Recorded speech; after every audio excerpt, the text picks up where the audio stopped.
Apple just dropped their new iPad, which means that the last generation iPad should cost slightly more affordable. And I'm sure many of you are considering them, so how does it hold up in 2020?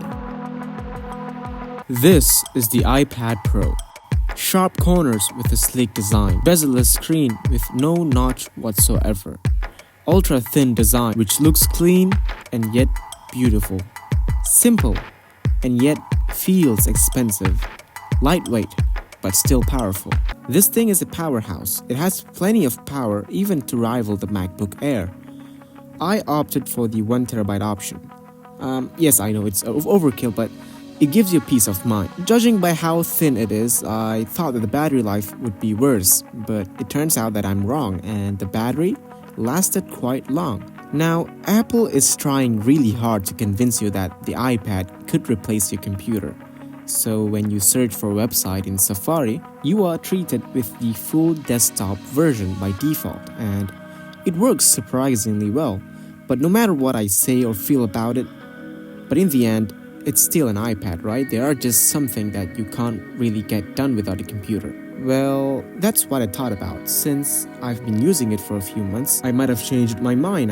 This iPad now enables you to use full-fledged Photoshop on the go. You can edit high-res footage flawlessly. And if you like to make professional artwork, you can get the Apple Pencil and make stunning pieces of art. This is a really good product if you're a creator. In fact, it gives me a creative vibe whenever I'm using this iPad. But the iPad is not just about sheer power. It gives you an experience that mimics a computer, but it does it more intuitively. It has a lot of useful features and gestures, which makes it quite fun to use. You can put apps in side-by-side views, cards, or even multiple cards, which makes it an amazing multitasking device. This allows you to open the Notes app in a card while recording in GarageBand, which is exactly how I record this voiceover. Yes, this voiceover is recorded using the iPad. The microphone's quality is not quite the new MacBook 16 standard, but it is impressive. And this brings us to these. This iPad has a really great pair of speakers.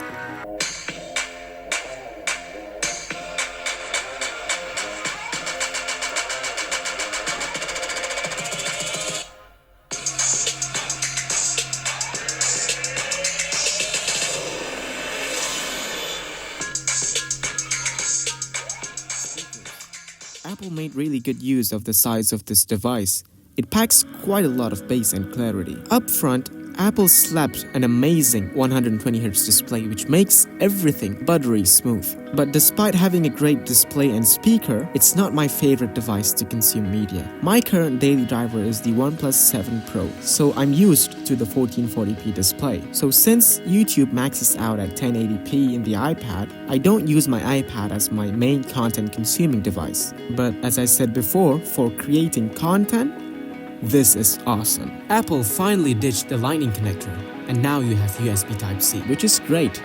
Now you can connect cameras, audio interface, memory card, and when you connect a storage device, Apple made it easy to transfer files with the Files app built in the iPad OS. The camera on the back is the same as the iPhone XS. The Face ID now works on any orientation, and if you accidentally cover the camera, it will point an arrow because you sometimes don't really know which way is up. Overall, it is a great device to get, and it is unlike any other device in the market.